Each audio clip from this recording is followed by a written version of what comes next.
जय हिंद एवरीवन। जितने भी लोग 2026 में आर्मी अग्निवीर पेपर की तैयारी कर रहे हैं तो ये क्लास आपके लिए इम्पोर्टेंट रहने वाली। आज की इस क्लास में हम प्रीवियस ईयर के प्रश्न करने वाले। ये प्रश्न आपके पेपर में पूछे जा चुके हैं। तो ये आप लोगों की क्रांति बैच में क्लास नंबर 3 रहने वाली। तो आप लोग सारी क्लासों को अच्छे तरीके से कंप्लीट करते हैं। आप लोगों का जो टारगेट है वो 15 में से 15 प्रश्न सही करने का रहना चाहिए। आप लोग क्रांति बैच को अच्छे तरीके से कंप्लीट करते रहना। अभी आपको मैं प्रीवियस ईयर के प्रश्न करा रहा हूँ, उसके बाद आपको चैप्टर वाइज क्लासें बहुत ही जल्द देखने को मिलेंगी। तो आप लोगों को प्रीवियस ईयर के प्रश्नों से पता चल जाएगा कि आपके पेपर में किस टाइप के प्रश्न पूछे जाते हैं। तो आप लोग अच्छे तरीके से सारी चीज़ों को कंप्लीट करते रहें और पूरा क्लास समाप्त होने के बाद आप लोग अपना स्कोर ईमानदारी पूर्वक कमेंट करके जरूर बताएंगे कि इन 15 प्रश्नों में से आपका स्कोर कितना रहा। तो आज की क्लास का प्रश्न नंबर जो हमारा 1 रहने वाला है, आप लोग बताएंगे स्वराज हमारा जन्म सिद्ध अधिकार है, यह नारा किसने दिया था। तो उसके जो ऑप्शंस हैं सुभाष चंद्र बोस, जवाहरलाल नेहरू, बाल गंगाधर तिलक, चंद्रशेखर आज़ाद।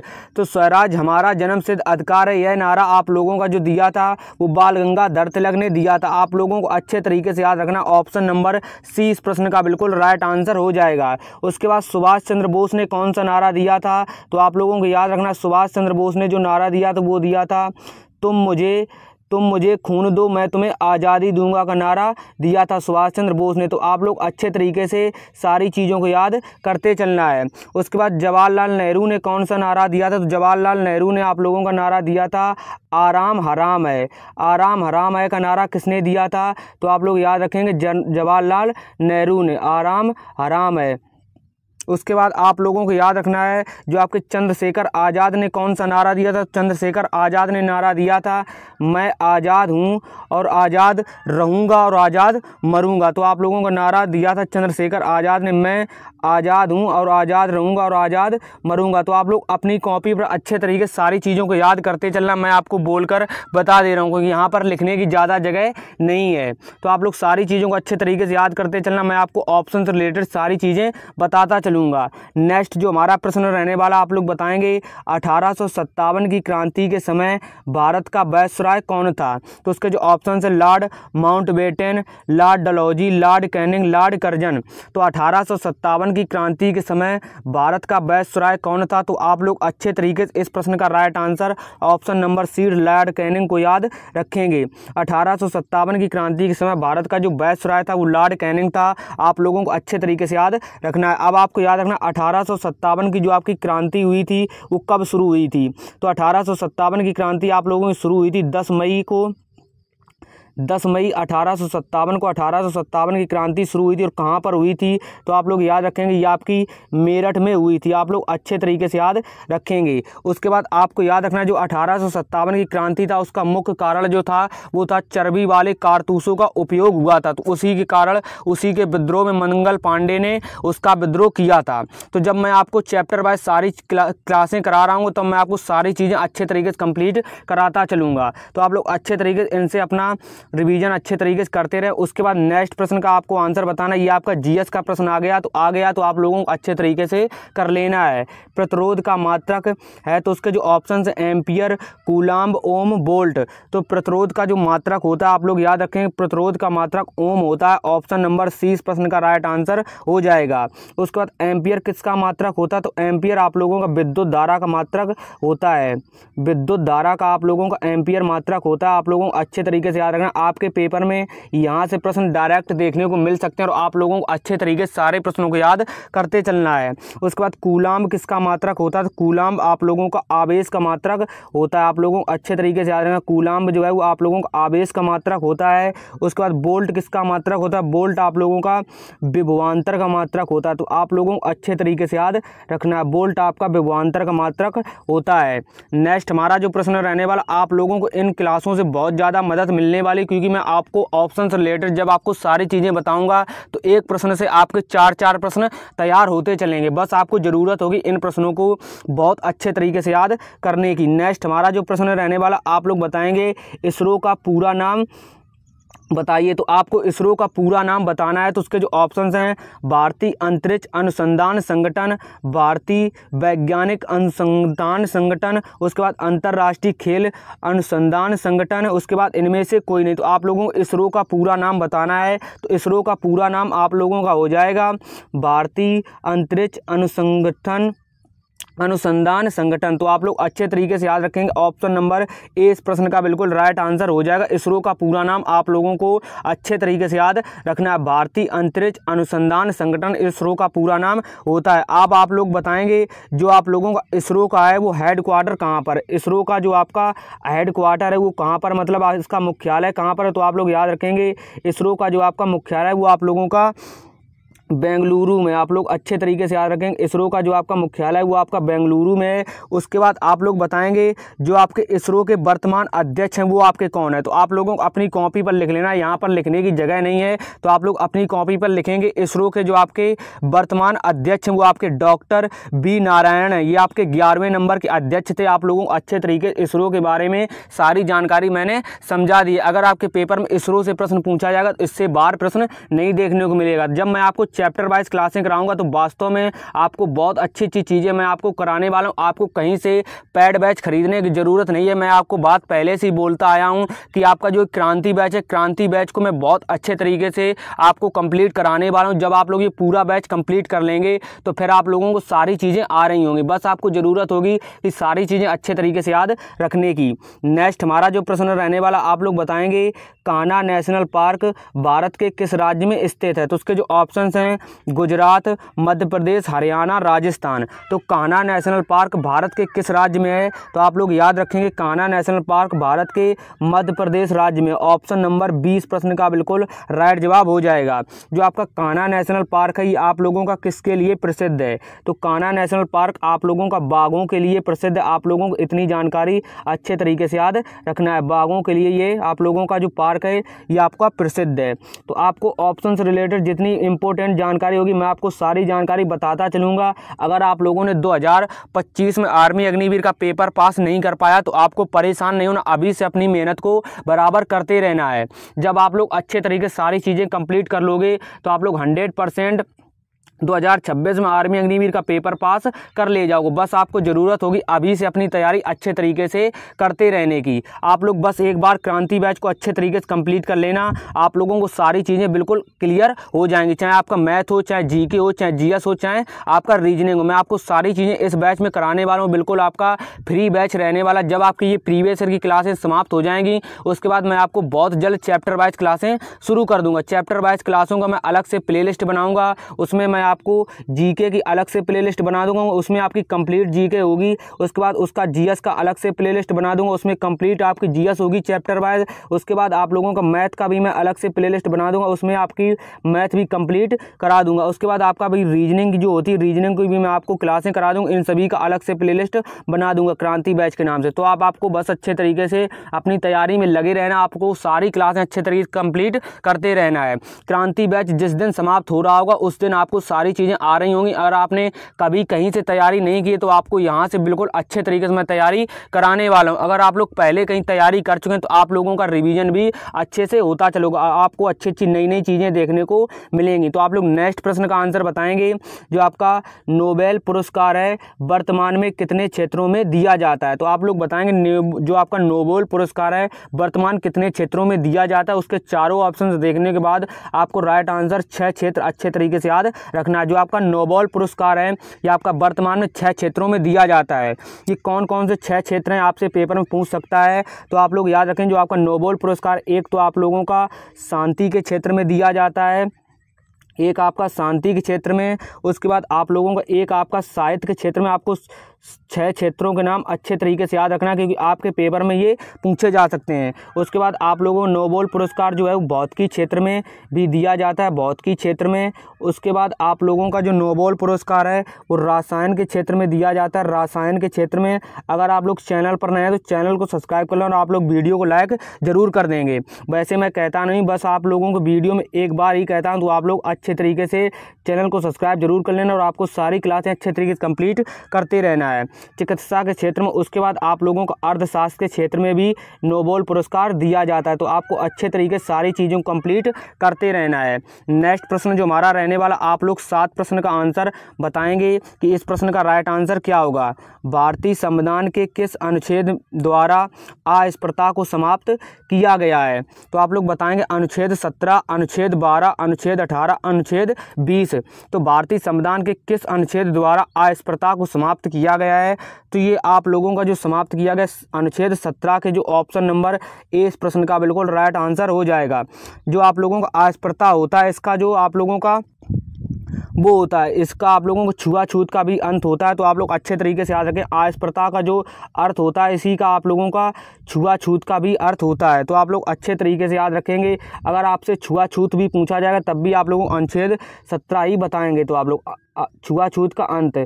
उसके बाद आप लोगों को कुछ मैं अनुच्छेद बता रहा हूं, तो आप लोग याद रखें जो आपका अनुच्छेद 1 है उसमें आप लोगों को भारत राज्यों का संघ होगा, ये बात कही गई है। उसके बाद जो आपका अनुच्छेद 18 है, अनुच्छेद 18 में आपकी उपाधियों का अंत है। तो आप लोग अच्छे तरीके से इतनी चीज़ें कंप्लीट कर लेंगे। तो आप लोग अपनी कॉपी पर लिखते रहना है, यहाँ पर लिखने की ज़्यादा जगह नहीं है, इस वजह से मैं आपको लिख कर नहीं बता रहा हूँ। लेकिन जिस दिन मैं आपके सामने बोर्ड पर आऊँगा और आपको सारी चीज़ें पढ़ाऊँगा उस दिन आपको सारी चीज़ें बिल्कुल लिख कर और सारी चीज़ें अच्छे तरीके से कंप्लीट कराता रहूँगा। तो यहाँ पर लिखने की जगह नहीं, इसलिए मैं आपको बोलकर बता देता हूँ। तो आप लोग इस प्रश्न का आंसर बताएंगे। 2011 की जनगणना के अनुसार सर्वाधिक लिंगानुपात वाला राज्य कौन सा है। तो उसके जो ऑप्शन हैं बिहार, हरियाणा, महाराष्ट्र, केरल। 2011 की जनगणना के अनुसार सर्वाधिक लिंगानुपात वाला राज्य कौन सा है। तो आप लोग अच्छे तरीके से इस प्रश्न का राइट आंसर बताएंगे। तो राइट आंसर आप लोगों का हो जाएगा, ये आपका केरल हो जाएगा। केरल का जो लिंगानुपात है वो कितना है, तो आप लोग याद रखेंगे इसका जो लिंगानुपात है 1084 है। तो आप लोगों को अच्छे तरीके से याद रखना। उसके बाद आप लोग बताएंगे जो आप लोगों का न्यूनतम है, न्यूनतम लिंगानुपात वाला राज्य कौन सा है। न्यूनतम लिंगानुपात वाला जो आपका राज्य है ये आपका हरियाणा है। आप लोग अच्छे तरीके से याद रखेंगे हरियाणा। अब हरियाणा का लिंगानुपात कितना है तो आप लोग बताएंगे जो आपका हरियाणा है इसका लिंगानुपात आप लोगों का 879 है। आपको अच्छे तरीके से याद रखना है। उससे पहले मैं आपको एक मोटिवेशन लाइन सुना रहा हूँ, तो आप लोग अच्छे तरीके उसको सुनकर अपने अंदर कुछ मोटिवेशन जगा लेना है। वो मोटिवेशन लाइन कुछ इस तरह है कि मंजिल की तलाश नहीं, अब तो मिशन पूरा करना है। मंजिल की तलाश नहीं, अब तो मिशन पूरा करना है। वर्दी पहनकर माँ के चेहरे पर गर्व लाना है। तो आप लोगों को उसी दिन के लिए मेहनत करते रहना है और आप लोग 100% वर्दी पालोगे अगर आप लोग अभी से अपनी तैयारी अच्छे तरीके से करते रहोगे। मैं आपको जो ये प्रैक्टिस सेट करा रहा हूँ इनको आप लोगों को बहुत अच्छे तरीके से कंप्लीट करना है। मैं आपको ऑप्शन से रिलेटेड सारी जानकारी इस वजह से बता रहा हूँ कि आपका अगर उससे मिलता जुलता प्रश्न पेपर में बनेगा तो आप लोग गलत बिल्कुल नहीं करोगे। जिस दिन आपकी चैप्टर वाइज क्लासें शुरू होंगी उस दिन आपके मन में कोई भी डाउट नहीं बचेगा। मैं आपको वही चैप्टर कराऊंगा जिस चैप्टर से आपके आर्मी अग्निवीर पेपर हर वर्ष बनते हैं। तो आपको परेशान नहीं होना। जब ये प्रीवियस ईयर के प्रश्न समाप्त हो जाएंगे इसमें आपके लगभग 10 से 15 प्रैक्टिस सेट कराने वाला। उसमें आपकी जीके के प्रीवियस ईयर के प्रश्न, जीएस के भी और उसके बाद मैथ के भी, उसके बाद रीजनिंग के भी, उसके बाद आपको चैप्टर वाइज क्लासें देखने को मिलेंगी। तो आप लोग अच्छे तरीके से जुड़े रहिए। जिस दिन आपका बैच समाप्त हो रहा होगा क्रांति बैच उस दिन आपको सारी चीज़ें अच्छे तरीके से कंप्लीट हो रही होंगी। तो आप लोग नेक्स्ट प्रश्न का आंसर बताएंगे। जो आपका हॉर्नबिल त्यौहार है ये किस भारतीय राज्य में मनाया जाता है। हॉर्नबिल त्यौहार किस भारतीय राज्य में मनाया जाता है। उसके जो ऑप्शन हैं नागालैंड, मणिपुर, आंध्र प्रदेश, केरल। तो हॉर्नबिल त्यौहार जो आप लोगों का मनाया जाता है आप लोग अच्छे तरीके से इस प्रश्न का राइट आंसर बताएंगे। तो हॉर्नबिल त्यौहार आप लोगों का ऑप्शन नंबर 1 नागालैंड राज्य में मनाया जाता है। आपको अच्छे तरीके से याद रखना जो आपका हॉर्नबिल त्यौहार है ये आप लोगों का जो मनाया जाता है ये आप लोगों को 1 से लेकर 10 दिसंबर के बीच में मनाया जाता है। तो आप लोगों को अच्छे तरीके से याद रखें जो आपका हॉर्नबिल त्यौहार है ये आप लोगों को 1 से 10 दिसंबर के बीच में मनाया जाता है। उसके बाद आप लोगों को बताना है जो आपका असम में है, असम में आप लोगों का बिहू त्यौहार मनाया जाता है। असम में जो आप लोगों का है वो आपका बिहू त्यौहार मनाया जाता है, बिहू त्यौहार। उसके बाद आप लोगों को याद रखना है उसके बाद आपको याद रखना जो आपका बिहार में है, बिहार में आप लोगों की छठ पूजा मनाई जाती है। आप लोगों को अच्छे तरीके से याद रखना, बिहार में आप लोगों की छठ पूजा मनाई जाती है। छठ पूजा कितने दिन तक मनाई जाती है आप लोग बताएंगे। छठ पूजा जो आपकी मनाई जाती है वो आप लोगों की 4 दिन तक मनाई जाती है। तो आप लोग अच्छे तरीके से इन सभी चीज़ों को याद करते रहेंगे। मैं आपको बहुत इंपॉर्टेंट चीज़ें बता रहा हूँ। नेक्स्ट हमारा जो प्रश्न रहने वाला आप लोग बताएंगे इस प्रश्न का राइट आंसर क्या होगा।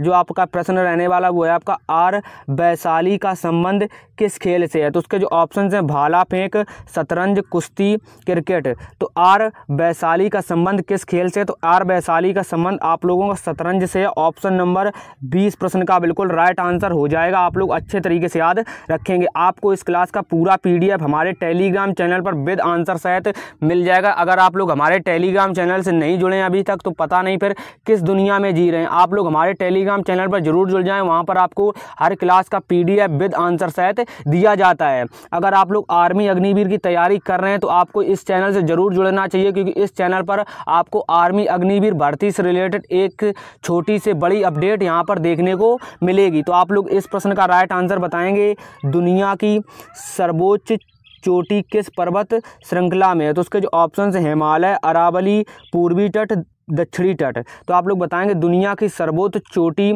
किस पर्वत श्रृंखला में। तो इस प्रश्न का राइट आंसर आपका हो जाएगा हिमालय पर्वत श्रृंखला में। ऑप्शन नंबर ए इस प्रश्न का बिल्कुल राइट आंसर हो जाएगा। अब आप लोग बताएंगे जो आपका माउंट एवरेस्ट है, माउंट एवरेस्ट पर्वत किस राज्य में, किस देश में है। तो आप लोग बताएंगे जो आपका माउंट एवरेस्ट पर्वत है ये आप लोगों का किस राज्य में है। आप लोग इस प्रश्न का राइट आंसर बताएंगे। तो माउंट एवरेस्ट पर्वत आप लोगों का नेपाल राज्य में है, तो आप नेपाल देश में है। तो आप लोग अच्छे तरीके से याद रखेंगे। उसके बाद इसकी जो ऊंचाई वो कितनी है, माउंट एवरेस्ट पर्वत की जो ऊंचाई वो आप लोगों को याद रखना, आपके पेपर में पूछी जा सकती है। इसकी जो ऊंचाई वो आपकी 8848 मीटर ये इसकी ऊंचाई है। तो आप लोग अच्छे तरीके से याद रखेंगे। उसके बाद आपको बताना है जो आपका K2 पर्वत है ये आप लोगों को किस देश में है। तो K2 पर्वत आप लोगों का भारत देश में, भारत के आप लोगों को POK क्षेत्र में। आप लोग अच्छे तरीके से याद रखें पाक ऑफ कश्मीर में है। तो आप लोग अच्छे तरीके से याद है। इसकी जो आपकी ऊंचाई वो कितनी रहने वाली K2 की, तो K2 की ऊंचाई आप लोगों की रहने वाली 8611 मीटर। आप लोग अच्छे तरीके से इसको याद कर लेंगे। उसके बाद आपको बताना है जो आपका कंचनजंगा ये आप लोगों का भारत देश में है। तो भारत देश में इसकी जो ऊंचाई है कंचनजंगा पर्वत की इसकी 8586 मीटर ऊंचाई है। तो आप लोग अपनी कॉपी पर इसको लिख लेंगे। यहाँ पर लिखने की कोई भी जगह नहीं, आप लोग देख पा रहे हैं नहीं तो मैं आपको लिखकर बता देता। बस आपको सारी चीज़ें अच्छे तरीके से कंप्लीट करते रहना है। आप लोग अच्छे तरीके से इनको याद करते चलना है। तो अब 12 नंबर प्रश्न का आपको आंसर बताना है भारतीय थल सेना के वर्तमान प्रमुख कौन है। तो उसके जो ऑप्शन हैं दिनेश कुमार त्रिपाठी, विवेक राम चौधरी, उपेंद्र द्विवेदी, अनिल चौहान। तो भारतीय थल सेना के वर्तमान प्रमुख कौन है, तो आपके उपेंद्र द्विवेदी जी हो जाएंगे। ऑप्शन नंबर सी इस प्रश्न का बिल्कुल राइट आंसर हो जाएगा। तो आप लोगों को अच्छे तरीके से याद रखना। उसके बाद आपको बताना है वर्तमान थल सेना के अध्यक्ष कौन है। वर्तमान में आपके थल सेना के जो आपके अध्यक्ष हैं वो आपके कौन है, तो ये उपेंद्र द्विवेदी जी हैं। तो आप लोग अच्छे तरीके से याद रखेंगे जनरल उपेंद्र द्विवेदी। ये कितने नंबर के हैं, तो ये आपके 30वें नंबर के हैं। तो आप लोग अच्छे तरीके से याद रखेंगे। उसके बाद आपको बताना है जो आपका तीनों सेनाओं का जो हेड क्वार्टर है, जो आपका तीनों सेनाएं हैं कौन कौन सी, जो आपकी तीनों सेनाएं थल सेना, जल सेना, उसके बाद वायुसेना, तीनों जो आपकी सेनाओं हैं इनका जो हेड क्वार्टर है, इनका मुख्यालय कहाँ पर है। तो इनका जो मुख्यालय वो आप लोगों का नई दिल्ली में। आप लोग अच्छे तरीके से याद रखेंगे। इनका जो हेड क्वार्टर है वो नई दिल्ली में आपसे पूछा जा सकता है। तो आप लोग अच्छे तरीके से इनको याद कर लेंगे। उसके बाद नेक्स्ट प्रश्न का आपको आंसर बताना है आज़ाद हिंद फौज की स्थापना कहाँ हुई थी। तो उसके जो ऑप्शंस हैं जापान, थाईलैंड, ब्रिटेन, इटली। तो आज़ाद हिंद फौज की स्थापना कहाँ पर हुई थी, तो आज़ाद हिंद फौज की स्थापना आपकी जापान में हुई थी। ऑप्शन नंबर ए इस प्रश्न का बिल्कुल राइट आंसर हो जाएगा। जापान के कहाँ पर हुई थी, जापान के टोक्यो में आपकी आज़ाद हिंद फौज की स्थापना हुई थी। जापान के टोक्यो में। आप लोगों को अच्छे तरीके से याद रखना है। उसके बाद आपको बताना आज़ाद हिंद फौज का गठन कब हुआ था। तो आज़ाद हिंद फौज का जो आपका गठन हुआ था आपको याद रखना आज़ाद हिंद फौज का गठन आप लोगों का 1942 में हुआ था। आज़ाद हिंद फौज का गठन आप लोगों का 1942 में हुआ। तो आपको अच्छे तरीके से याद रखना। उसके बाद आपको बताना जो आपका आज़ाद हिंद फौज की जो स्थापना हुई किसने की थी। आज़ाद हिंद फौज की स्थापना आप लोगों की सुभाष चंद्र बोस ने की थी। तो आप लोग अच्छे तरीके से याद रखें सुभाष चंद्र बोस ने आज़ाद हिंद फौज की स्थापना की थी? अब आप लोग बताएंगे जो आपके सुभाष चंद्र बोस हैं इन्होंने एक पुस्तक लिखी थी, वो कौन सी पुस्तक थी? तो आप लोग अच्छे तरीके से याद रखेंगे, सुभाष चंद्र बोस ने एक पुस्तक ली थी, उसका जो नाम था ये आपके पेपर में कई बार पूछी जा चुकी, वो आप लोगों की थी द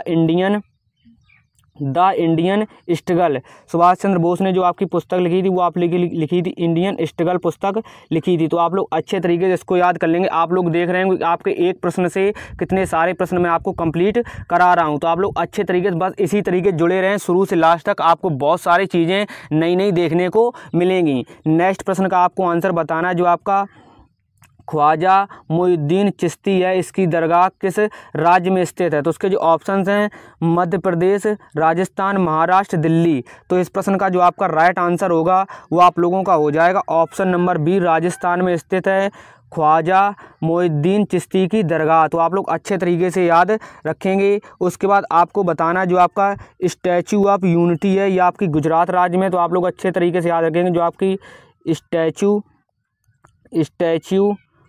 स्टैचू ऑफ यूनिटी है, जो आपकी स्टैचू ऑफ यूनिटी है आप लोगों की किस राज्य में स्थित है? तो आप लोग याद रखेंगे यूनिटी आप लोगों की गुजरात राज्य में स्थित है, तो आप लोग अच्छे तरीके से याद रखेंगे गुजरात।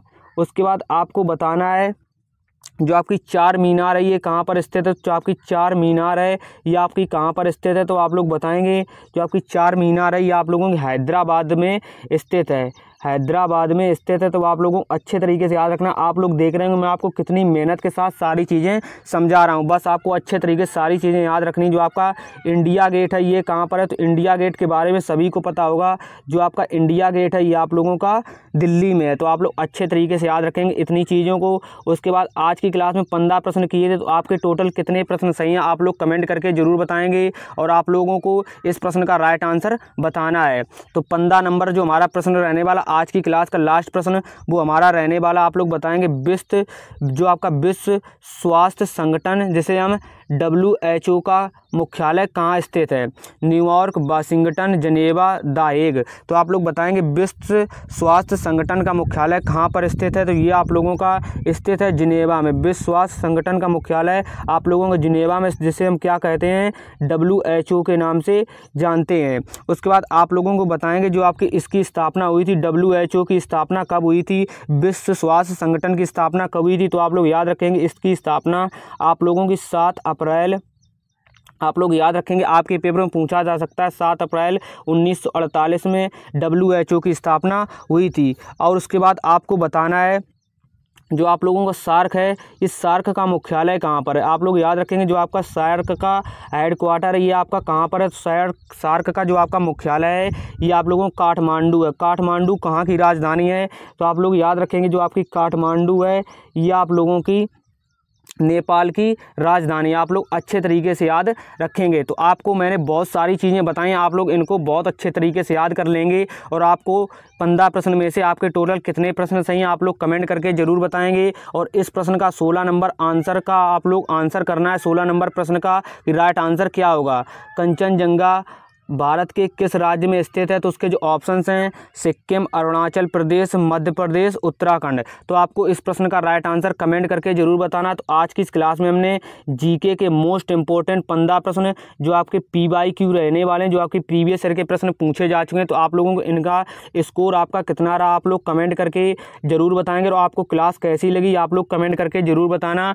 तो आप लोगों को अच्छे तरीके से बस अपनी पढ़ाई करते रहना। आप लोगों का जिस दिन ये क्रांति बैच समाप्त हो रहा होगा उस दिन आपको सारी चीज़ें बिल्कुल अच्छे तरीके से कंप्लीट हो रही होंगी। तो आप लोगों को अगर कोई भी डाउट है तो आप लोग कमेंट करके ज़रूर बताना। तो आप लोग क्रांति बैच में अगर आपने पिछली क्लासें कंप्लीट नहीं की तो आप लोग सारी क्लासें अच्छे तरीके से कंप्लीट करते रहें। मैं आपको बहुत डिटेल में सारी चीज़ें पढ़ा रहा हूँ। आप लोगों को ये पूरा बैच समाप्त होने के बाद आपके मन में खुद एक दिन जुनून बन जाएगा कि आपके मैं इस बार आर्मी अग्निवीर का पेपर निकाल लूँगा। बस आपको ज़रूरत होगी इन सभी चीज़ों को बहुत अच्छे तरीके से याद रखने की। तो आप लोग क्लास को लगभग 2 बार ज़रूर देख लिया करें ताकि आप लोगों को सारी चीज़ें बिल्कुल अच्छे तरीके से याद होती चलें। और आपको हर क्लास का PDF भी हमारे टेलीग्राम चैनल पर दिया जाता है। अगर आप लोग चैनल पर नए हैं तो चैनल को सब्सक्राइब कर लें। मिलते हैं कि नेक्स्ट क्लास में, तब तक